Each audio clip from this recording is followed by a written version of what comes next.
Conheça nesse vídeo a história da inteligência artificial. Tudo começou com uma pergunta do matemático britânico Alan Turing em 1950. Alan Turing, preste atenção. As máquinas podem vir a pensar como seres humanos? Já o termo inteligência artificial foi criado pelo professor John McCarthy. E a partir daí as coisas começam a acontecer, com várias passagens ao longo do tempo. Aqui cabe uma curiosidade: o jogo Pac-Man já utilizava IA reativa baseada em regras.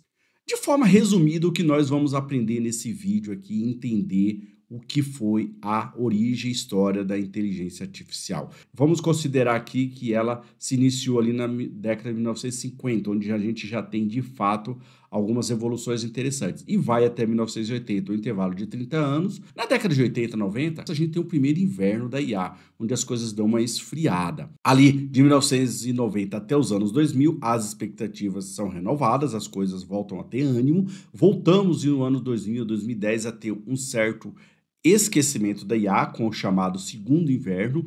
Do ano de 2010 até 2020 as coisas são renovadas. A partir dos anos 2020 em diante a gente tem realmente várias revoluções, principalmente ferramentas, aplicativos que passam a ser utilizados pelo público geral, ou seja, por nós aqui que estamos na ponta. Eu sou Carlos Alves, bem-vindo aqui ao nosso canal Mentalizia, onde o meu foco é trazer para você conhecimento de forma simples, fácil, objetiva, com uma linguagem que você entenda. E hoje eu quero falar para você sobre a história e origem da inteligência artificial.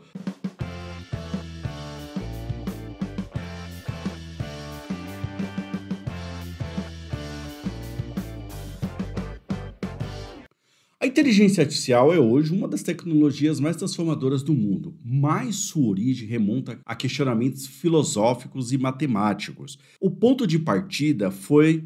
Alan Turing, preste atenção. As máquinas podem vir a pensar como seres humanos? Essa provocação abriu caminho para a construção de programas que simulassem, ainda que de forma bem rudimentar, a inteligência artificial. Alan Turing é considerado um dos pais da computação moderna. Sua contribuição é retratada no filme O Jogo da Imitação, que mostra seu papel na quebra dos códigos nazistas durante a Segunda Guerra Mundial. Mais tarde, Turing desenvolveu o conceito do teste de Turing, um experimento mental para avaliar se uma máquina poderia exibir comportamento inteligente. Na ocasião, Turing propôs, inclusive uma das cenas mais empolgantes do filme, que vale a pena a ser assistido, O Jogo da Imitação, Turing propôs que, em uma situação hipotética onde a gente tenha uma pessoa de um lado e um computador do lado, ambos contando a mesma história, e um ser humano ouvindo essas histórias e julgando quem é um computador e quem é humano. Entretanto, esse humano não pode ver nem o computador, nem o humano contando a história. Seria um teste cego, porque de fato ele teria que dizer qual dos dois ali é quem. Se chama O Jogo da Imitação. Gostaria de jogar? É um jogo. Um teste cego. Para determinar se algo é uma máquina ou um ser humano. Bom, tem um juiz e um suspeito. O juiz faz perguntas ao suspeito. Dependendo das respostas do suspeito, o juiz determina com quem ele está falando, o que ele está falando. Tudo que precisa fazer é uma pergunta. Este foi o teste de Turing, que hoje já foi superado facilmente. Hoje quase todas as inteligências artificiais passam no teste de Turing. Mas quando ele propôs isso era inimaginável naquela época. E, na verdade, se nós voltarmos até alguns anos atrás, isso também era impensável. Mas hoje é uma realidade. Apesar do movimento para saber se as máquinas poderiam pensar igual aos humanos, essa teoria não tinha um nome popular. Até que o termo inteligência artificial foi cunhado pelo professor John McCarthy. Ele organizou, em 1956, a Dartmouth Summer Research, que foi ali uma conferência na cidade de Dartmouth, na Alemanha, que é considerado o marco fundador da IA como disciplina científica nas universidades. Entenda, ele não inventou a IA, não foi uma conferência para inventar a IA. A IA já existia, os conceitos. O que se criou ali foi o estudo da inteligência artificial dentro das universidades. A partir de 1956, o professor John McCarthy instituiu essa matéria. O objetivo do evento foi ambicioso: criar máquinas capazes de raciocinar, aprender e resolver problemas como seres humanos. Isso aí está falando na década de 1950. Parece muito ficção e ainda é, mas o objetivo aqui é fazer com que a máquina imite o pensamento humano. Agora vamos fazer um breve passeio pelos anos de desenvolvimento da IA. Eu tentei buscar os eventos mais importantes da história e eu vou trazer aqui de forma resumida para a gente não se estender muito, mas são eventos ali que tiveram impacto muito importante e trouxeram a inteligência artificial até os tempos atuais. Vamos acompanhar? A gente tem aí 1950, 1980, como eu falei para você no início, a abertura do descobrimento da inteligência artificial, onde se começou a pensar de forma mais séria, inclusive nos campos das universidades americanas e europeias. Nós temos aqui em 1943 a primeira rede neural. Ela foi criada através de um circuito elétrico, cujo propósito era contribuir para discussões conduzidas acerca da possibilidade de reproduzir processos lógicos do cérebro humano em máquinas digitais. Aí agora a gente tem ali para 1950 o Turing, que publica um grande artigo que deu aí origem ao famoso teste de Turing. Então, Turing viveu ali de 1912 a 1954. O Turing ele era um matemático, um inglês, né? Ele liderou um grupo de matemáticos que fez ali grandes revoluções na parte de criptográficos, que decifraram os códigos que os alemães utilizavam para enviar mensagens durante a Segunda Guerra Mundial. Então, as formas de se comunicar eram formas que a gente pode dizer criptografadas. E interpretar, interceptar essas informações eram mais complicadas ainda. E o Turing teve aí o seu grande mérito, junto com outros cientistas, de decifrar, ou podemos dizer, de quebrar o código do Enigma, que era o código do lado dos alemães que enviavam mensagens ali aonde deveria ser atacado, quem deveria ser atacado, qual região e tudo. E com isso, acelerou o fim da Segunda Guerra Mundial. E a gente tem agora mais um personagem também nesses anos de evolução aí, que é o Arthur L. Samuel. Foi um pioneiro ali em aprendizado de máquina. Ele é acreditado por desenvolver o primeiro programa de computador capaz de jogar damas em um nível elevado.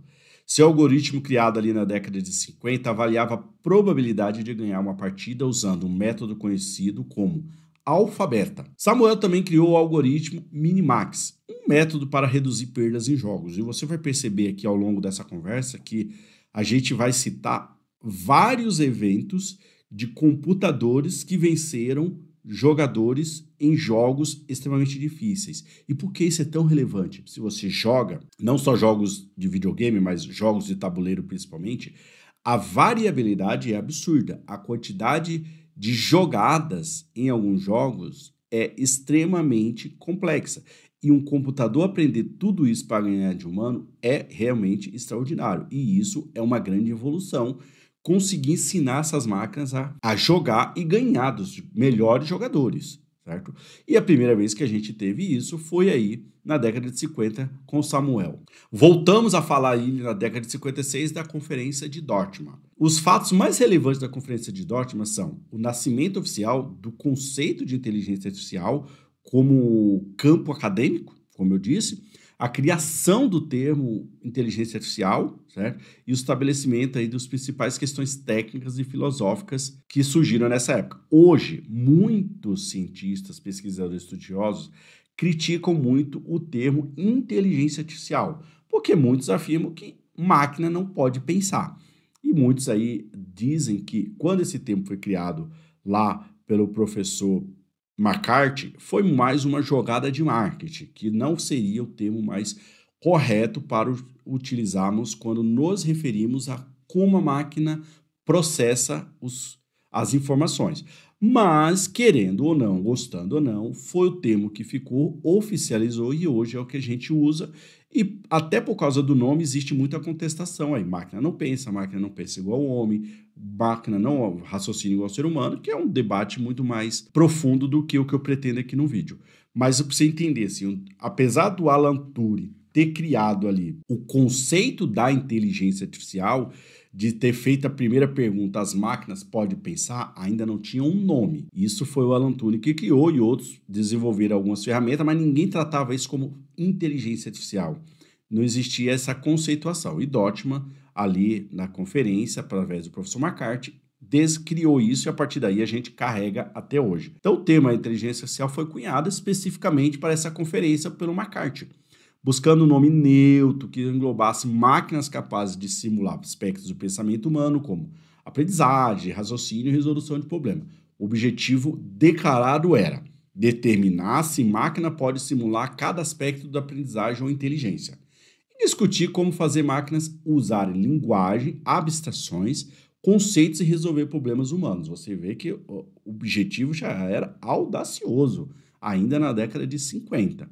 Este foi o grande feito aí dessa conferência de Dortman. O Logic Theory que marcou o início da IA como disciplina científica. Lembra que a gente está falando ainda de 56, mesmo período da conferência de Dortman. Ele foi apresentado na própria conferência como o evento que oficializou o campo de estudo dentro da academia, e seu sucesso demonstrou que máquinas poderiam realizar tarefas intelectuais antes consideradas exclusivas dos humanos. Então foi uma grande revolução aí criado por esses dois grandes cientistas. A gente vai para o ano seguinte, que aqui também temos um grande evento ainda lá na década de 50 que reverbera até hoje no mundo da inteligência artificial, que foi a criação dos chamados perceptron. Mas assim, o perceptron ele foi considerado o primeiro modelo de rede neural com capacidade de aprendizagem supervisionado. Então assim, foi um grande evento. Pensa assim, quando vocês ouvirem alguém falar de perceptron, foi realmente um marco na área de inteligência artificial, na área da robótica, na área do desenvolvimento de computadores e tudo mais. Ele realmente foi ali o primeiro grande boom que a gente tem da usabilidade de se poder programar, de poder criar programas, sistemas, com a grande ideia de inteligência artificial. O Perceptron ele foi eficiente para resolver problemas lineares, separáveis. Ele é um modelo que tornou sendo um dos pilares conceituais das redes neurais artificiais. Ou seja, para a gente chegar nas LLM, no sistema que você conhece, eu já ouviu falar ChatGPT, Gemini, VEL2, Grok, Copilot, Midjourney e tudo mais, esse carinha aí deu o start, foi quem começou tudo lá na década de 50. E aí a gente evolui um pouco agora para 1966, você vê que a gente dá uma pulada, né?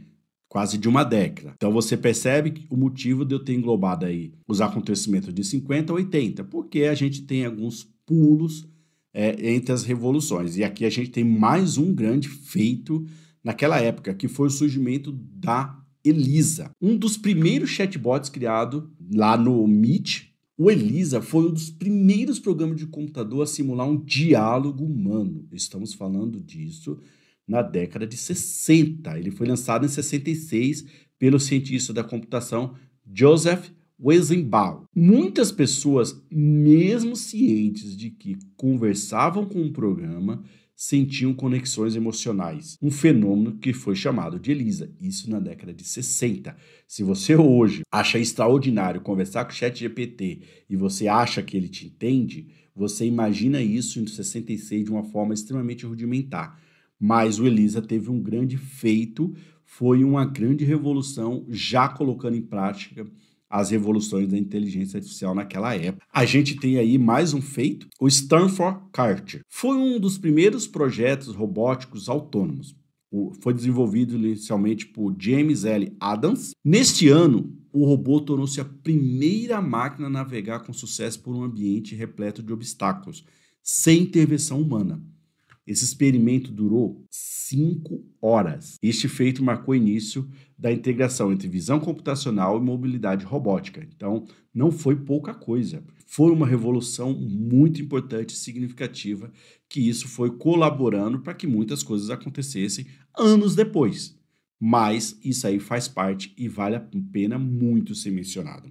Dessa forma, a gente fecha aqui o período de 50 a 80, com os primeiros passos do que viria a se chamar inteligência artificial, Quando o termo surgiu, a ideia apareceu e foi dado o nome. Então a gente teve aí vários acontecimentos, mas são acontecimentos muito intervalados, mas que são cruciais para a gente ter o que tem hoje. Então o resultado foram alguns avanços importantes, sem uma entrega real. Então a gente ficou aqui muito no conceito abstrato ainda, apesar de eu ter mostrado que sim, tivemos experimentos que foram úteis, tivemos coisas que foram comprovadas, mas isso ainda não gerava o que importa para a sociedade. Praticidade, retorno financeiro, usabilidade no dia a dia, que é o que a gente quer. A gente teve uma grande evolução, a maioria em conceitos, em estudos e principalmente a incorporação da inteligência artificial dentro da universidade. Pulamos agora,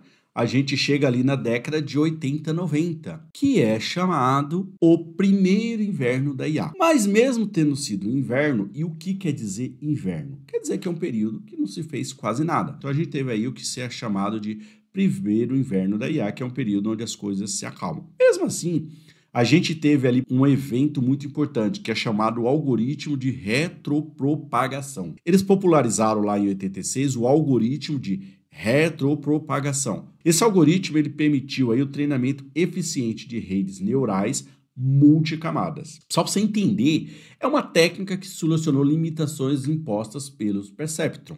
Lembra que eu falei que o perceptron foi uma grande revolução, mas tinha suas limitações. E essas limitações começaram a ser solucionadas a partir do algoritmo de retropropagação. Então a gente teve uma grande evolução lá com limitações e agora a gente continua com essa evolução e melhorando esse processo. O David foi um psicólogo, pesquisador em ciência cognitiva. Ele é amplamente reconhecido por suas contribuições no desenvolvimento do conexionismo, que aí é uma coisa que já foge aqui do nosso vídeo, se você tem interesse, você vai estudar. Então, a gente tem aí em 1996 essa descoberta, essa colaboração, mas é o período conhecido como primeiro inverno da IA. Mas este é o fato. Então, a gente tem aí uma década praticamente onde se fez pouco, pesquisou pouco e evoluiu pouco em relação à inteligência artificial. E agora a gente chega ali na década de 90 aos anos 2000, que as coisas são renovadas, as expectativas aí são novamente alimentadas. Então a gente tem agora, a partir da década de 90, o mundo volta a sonhar com as revoluções que a inteligência artificial poderia proporcionar para a humanidade. Isso aconteceu devido a fatores importantes como aumento do poder computacional. Lembre-se, a gente já está falando aqui do período que a internet já existe. Aumento desse poder computacional e até popularização dos computadores já começa principalmente nos Estados Unidos. Então, nos Estados Unidos, né, é importante trazer esse recorte, já existia ali muitos avanços do poder computacional, as empresas e tudo mais, avanço nos algoritmos, um computador finalmente venceu um humano em uma tarefa difícil. Nós estamos falando aí do computador da empresa chamada IBM, acredito que você já tenha ouvido falar, e o computador se chamava Deep Blue, que foi treinado para jogar xadrez e vencer o maior campeão de xadrez da época, o grande jogador que se chama Garry Kasparov. O episódio representou um divisor de águas, demonstrando que computadores poderiam superar habilidades humanas em tarefas intelectuais altamente complexas. E novamente chegamos a mais um período de hibernação da IA. Aqui a gente tem aí nos anos 2000 a 2010 o que se chama do segundo inverno da IA. E a gente teve novamente ali na década de 2000 a 2010 esse inverno com os investimentos sendo muito reduzidos. E aí a gente dá mais aquele salto, mais aquele pulo, chegando em 2010 a 2020. A gente chega aí finalmente ao que pode ser considerado como os anos dourados da inteligência artificial. Muitas coisas que a gente usa há anos, ou posso dizer décadas, já que a gente está falando dos anos 2010 para cá, já tinha inteligência artificial, só que a gente nem sabia que era inteligência artificial. Mas isso já existia. Então a gente tinha aí a IA que começou a transformar várias áreas da sociedade, como tecnologia, medicina, educação, indústria de transformação, indústria automobilística, indústria bélica, infelizmente, a internet, computadores pessoais, celulares, a lista é grande. Após a década ali dos anos 2010, a dinâmica muda totalmente. Empresas como Microsoft, Google, Amazon, IBM, Nvidia, Nintendo, NASA, Tesla, Apple, Uber, Airbnb, iFood trazem seus produtos várias formas de inteligência artificial já incorporada. A gente fala de embarcada, porque a inteligência artificial está dentro daquele programa, daquele sistema, daquele equipamento do seu celular, da sua TV, do seu carro, mas você nem sabe. Então elas já vinham embarcadas e você usava e para você fazia parte do sistema, mas já eram ali grandes revoluções que foram incorporadas através da inteligência artificial. A IBM, a partir aí dos anos 10, ela cria um sistema que se chama... Olá, meu nome é Watson. Juntos, podemos repensar os limites do possível. Bem-vindos à Era Cognitiva. Que é um dos maiores computadores de inteligência artificial que atua na área de medicina há muito tempo. Eu sou uma revolução tecnológica. Esta manhã eu li mais de 4.000 artigos sobre leucemia em menos de 1 segundo. Milhares de novas leis foram publicadas ontem. Eu já conheço todas elas. Eu sei todos os detalhes de todos os relatórios financeiros públicos dos últimos 20 anos. Eu posso detectar doenças antes que os pacientes apresentem qualquer sintoma. Eu entendo eufemismos, idiosincrasias e metáforas complexas. Eu posso dizer o que vai vender bem antes de virar tendência na internet. Eu posso prever o tempo em mais de 2 bilhões de lugares ao mesmo tempo. Eu posso crescer com você. Treinar você. Melhorar você. Instruir você. E eu estou só começando. Olá, meu nome é Watson. Juntos, podemos repensar os limites do possível. Bem-vindos à Era Cognitiva. A gente tem muita revolução na área de medicina que a gente não tem a menor ideia que acontece há décadas, graças à IBM, através desse computador chamado Watson. Obviamente, não é exclusivo para a medicina. Hoje a IBM distribui isso aí para outras empresas, para várias formas. Agora vamos aqui para a explosão dos dados com a internet, os smartphones, computador, laptop, notebook e assim por diante, vários dispositivos. As primeiras redes sociais não foram o Instagram, não foram o TikTok. A gente teve aí os nossos avós das redes sociais, como Orkut. Depois a gente tem o Instagram, surge então o Pinterest, LinkedIn, que ainda se mantém, Twitter, que hoje se chama X, TikTok, que é muito recente, muito novo, Snapchat também é do início aí das redes sociais, Tumblr, a gente tem o MSN Messenger e aqui um dos bisavôs das redes sociais, dos programas de comunicação. A gente pode chamar o bisavô do WhatsApp. ICQ. Você não sabe o que é, depois pesquisa na internet por curiosidade. O que foi o ICQ? YouTube, Vimeo, que é uma plataforma de vídeo, Twitch, que é outra plataforma de vídeo, Vevo e assim por diante. Você vê aí como a gente tem grandes revoluções na internet e com a adoção da internet por grande parte da população, os comportamentos também mudaram. Então, com isso, o e-commerce se estabeleceu, grandes players surgiram, tipo sites de compra, sites de notícias, sites de relacionamento, sites para procurar emprego, prestar serviço e tudo que você possa imaginar, até fazer exame. Tudo isso gera uma grande quantidade de dados. É uma quantidade enorme de dados. É o que se chama de Big Data. Então, esses dados foram e continuam sendo utilizados para treinar as inteligências artificiais. Um fato interessantíssimo aqui. Estamos falando de inteligência artificial no mundo todo, não estou me restringindo ao Brasil. A China utilizou toda a sua base de dados das imagens dos chineses e não chineses que tinham para poder treinar suas IAs. Então a gente tem esses avanços de reconhecimento de imagem, de voz, IA com produtos cotidianos. E a gente tem aí os avanços das GPUs, que permite treinar as redes neurais profundas. O que são GPUs? Sei, o meu foco aqui é falar com você que não tem o conhecimento técnico. A GPU, o que é? Se você tem um computador, se você tem um celular, alguma coisa, lá dentro tem as CPUs, que são os pequenos processadores que ficam dentro do seu computador, do seu notebook, do seu celular. A GPU seriam as versões das suas CPUs em proporções absurdas mesmo, de processamento e de velocidade. Então, essa GPU surgindo, e até TCUs também surgiram, a gente pôde processar tudo isso E só foi possível graças ao surgimento aí dos avanços das GPUs e também TCUs. Esqueça o nome, pense na tecnologia. Foi uma tecnologia que revolucionou, porque ela processa muita informação ao mesmo tempo. Isso que você precisa entender. E aí a gente tem em 2011, que eu já citei, né? O Watson, que vence o programa também nos Estados Unidos. Nos Estados Unidos existe um programa que é um programa de perguntas e respostas. E isso é grande revolução. Isso foi muito importante também para o aprendizado das máquinas. A gente dá um pulo agora com mais um computador vencendo mais uma pessoa, mais um grande campeão, um grande jogador, que foi o AlphaGo. Esse computador foi desenvolvido por uma empresa chamada DeepMind. Essa empresa depois foi comprada pela Google, hoje ela pertence à Google, mas na época que venceu não. Esse sistema AlphaGo ele foi desenvolvido por essa empresa e ela derrotou em 2016 o campeão mundial de Go. A gente chega agora em 2015, na época não teve tanta importância, hoje a gente sabe que foi um grande feito, o surgimento da OpenAI.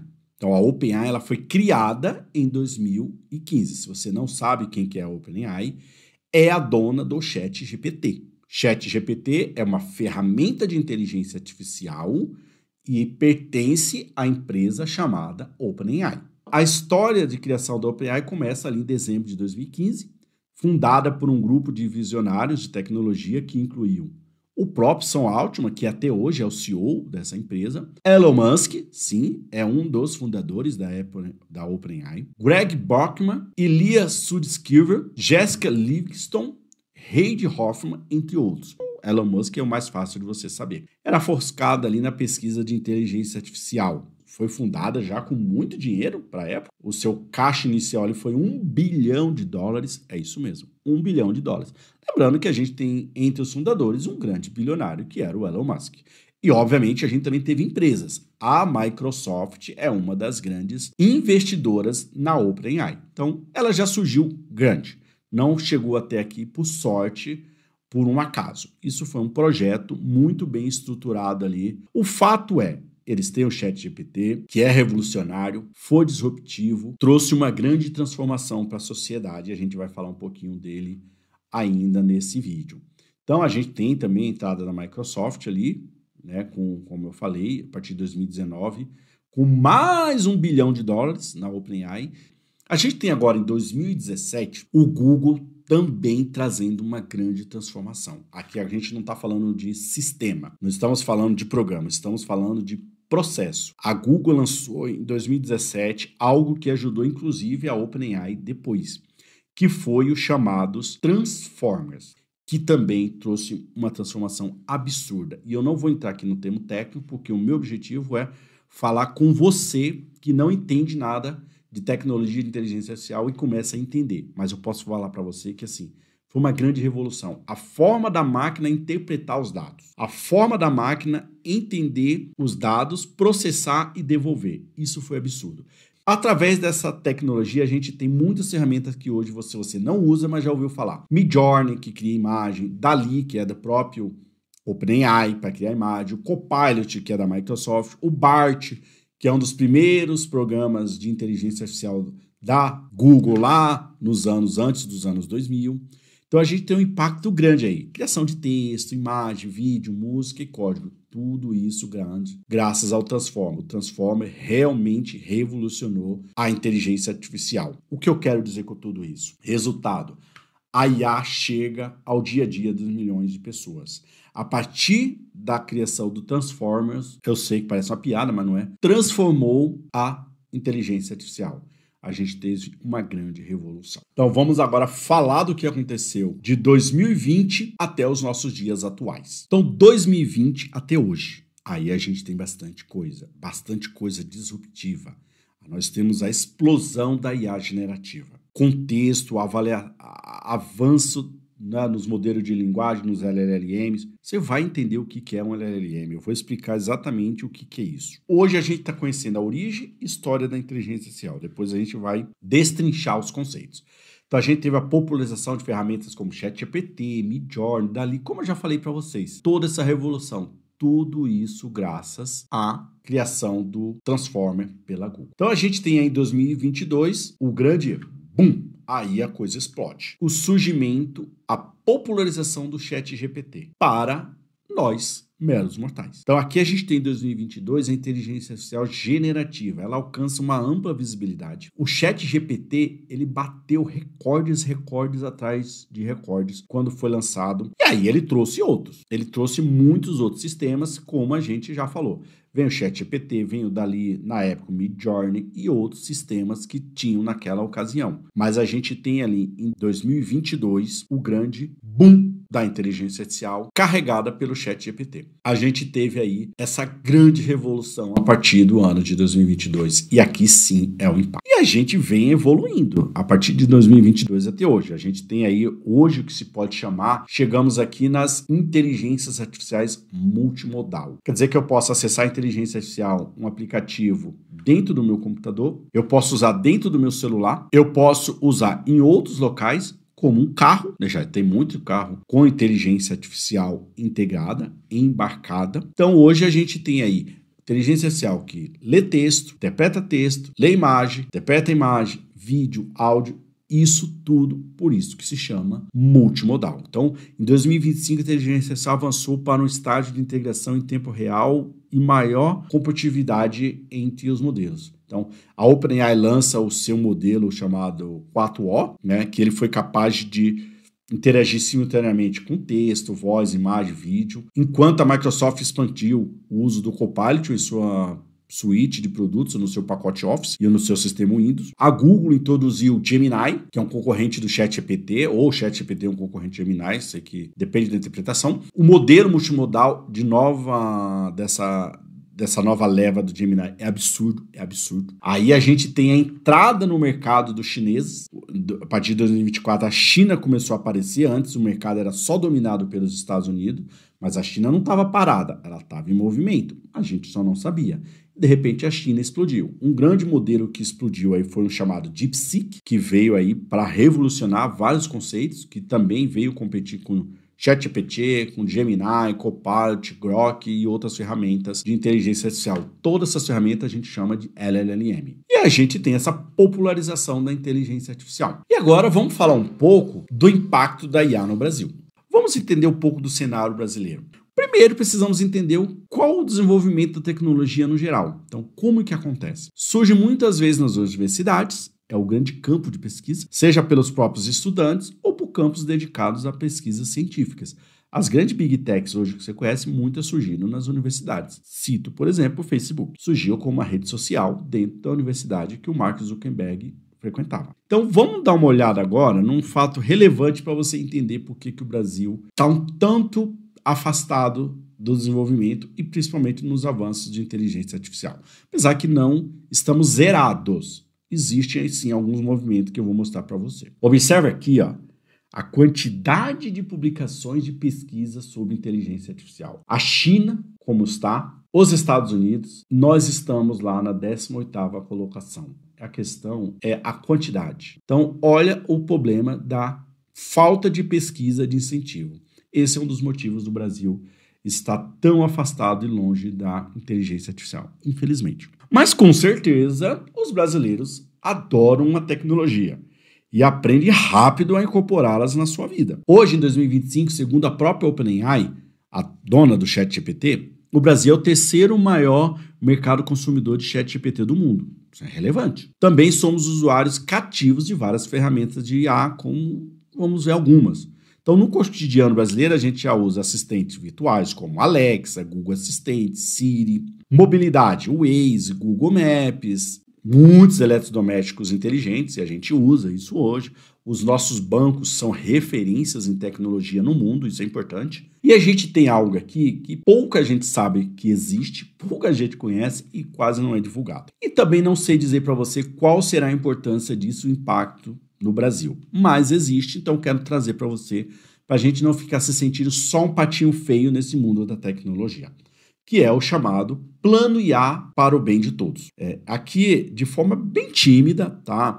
O Brasil está desenvolvendo um plano de IA para nosso mercado, na busca de soluções internas. Mas, apesar do plano para a adoção da IA no Brasil, estamos longe de sermos uma referência no mundo. Hoje, a empresa que mais destaca como referência em ferramenta de IA é uma empresa chamada Maritaca, que foi criada dentro de uma universidade por professores, né? Ela é dona de um programa de IA com com treinamento no Brasil. Obviamente, ela se baseou em outras IAs, como ChatGPT, Llama, que pertence à Meta, que é dona do Facebook, como base aí para poder criar a sua ferramenta e adaptar aqui para o Brasil. Então, são alguns movimentos que a gente tem aqui no Brasil de empresas tentando incorporar a inteligência artificial. Agora, vamos ver alguns fatos relevantes do Plano Brasil IA para Todos. Então, a gente tem aí algumas estratégias. Você pode ver que são ainda teorias. A gente não sabe quanto isso será importante e impactante, mas eu quero trazer para você. Então, apoio a startups de educação, né, com foco em melhorar a educação, projeto, né, desenvolvimento social, ChatGPT nas naves do conhecimento, ou seja, a OpenAI junto com a Prefeitura do Rio aí desenvolveu um projeto para dar acesso à inteligência artificial a comunidades, plataforma de acolhimento, né, para facilitar o processo de adoção infantil. Então a gente tem alguns projetos que você pode ver. Como eu disse para você antes, o mercado financeiro é um grande propulsor e propagador e consumidor de inteligência, de tecnologia e inteligência artificial. Então a gente tem aí o Banco do Brasil fazendo parte desse projeto, a própria Caixa Econômica, eu citei também a empresa Maritaca, também está aí no projeto,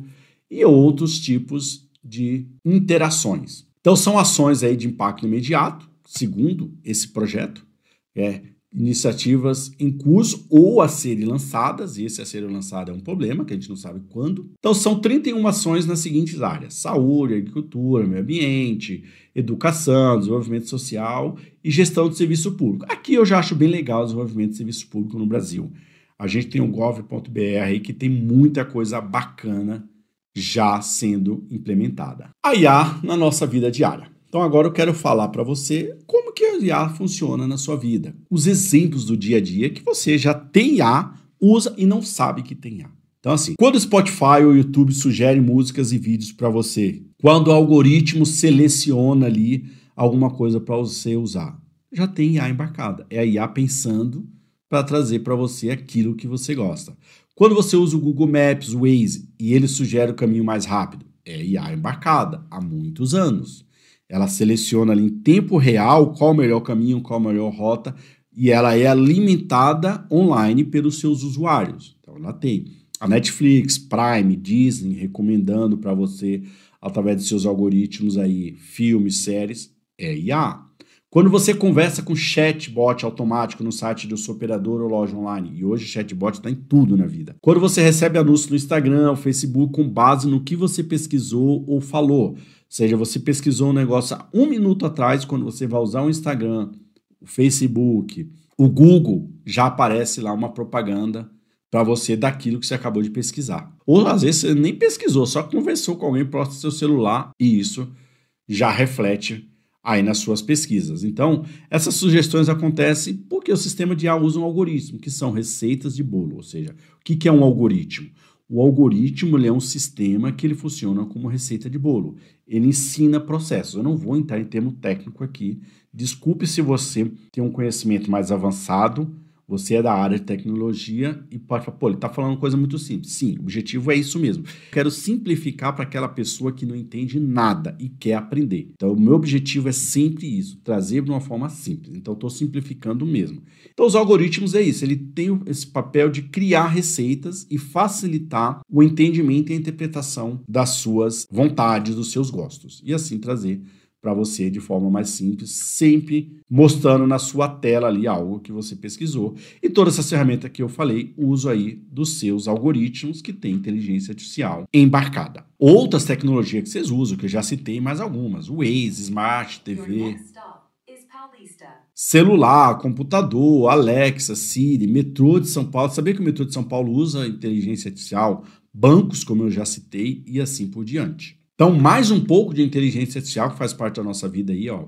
Sempre, Waze, Smart, celular, computador e assim por diante. Quase tudo que você tem hoje de equipamento que seja novo, recente, de 2, 3 anos para cá, ele tem alguma forma de inteligência artificial embarcada. Agora, vamos dar uma olhadinha no cenário mundial de IA, ou seja, os principais países que dominam as ferramentas de criação de inteligência artificial. Como eu falei para você, por muito tempo isso ficou centrado e concentrado nos Estados Unidos e não mudou muito. A gente teve uma entrada aí abrupta da China e uma participação, vamos dizer, tímida da Europa. Então a gente tem algumas empresas aí que dominam o mercado, que são de origem americanas, como a própria OpenAI, o Google, a AWS, e outras startups aí que vão surgindo ao longo do tempo. Hoje, falar de startup da inteligência artificial, principalmente nos Estados Unidos, a gente vai levar horas, porque a gente tem mais de 1.000 empresas aí focadas no Vale do Silício, tentando desenvolver ferramentas de inteligência artificial.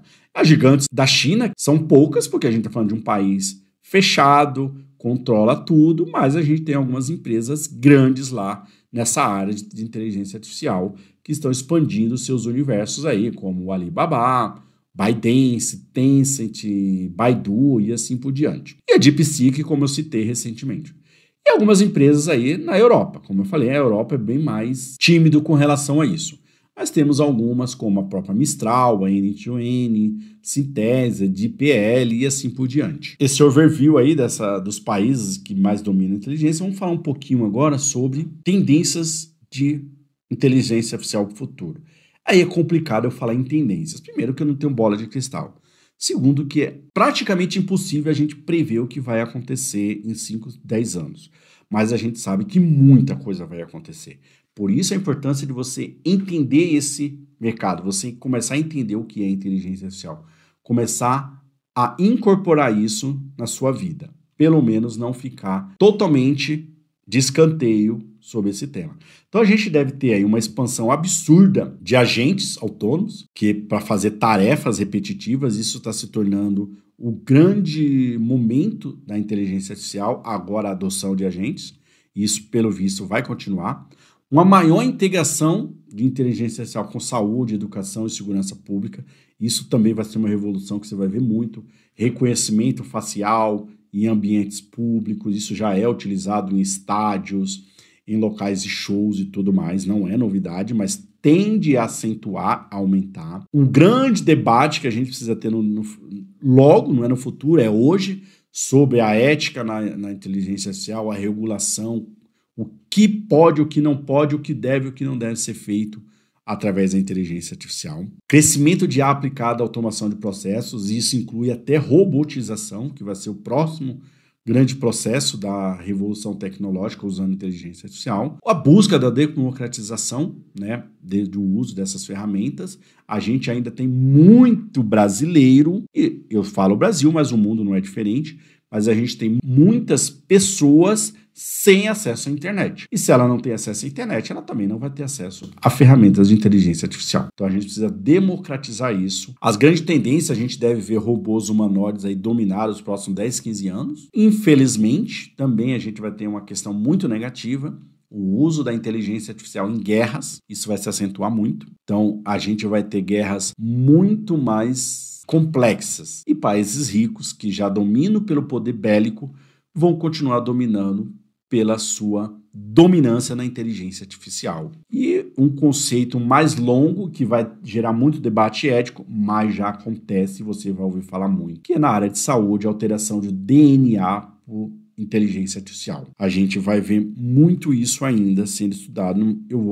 Quero falar sobre esse tema aqui em algum momento. É isso o que eu propus aqui, um vídeo completo, de certa forma longo, mas para trazer para você de forma bem detalhada os conceitos de inteligência artificial. Espero muito que eu tenha contribuído com o teu conhecimento, contribuído muito aqui com a abertura da sua mente, e me diz aí o que você achou. E a gente se vê na próxima.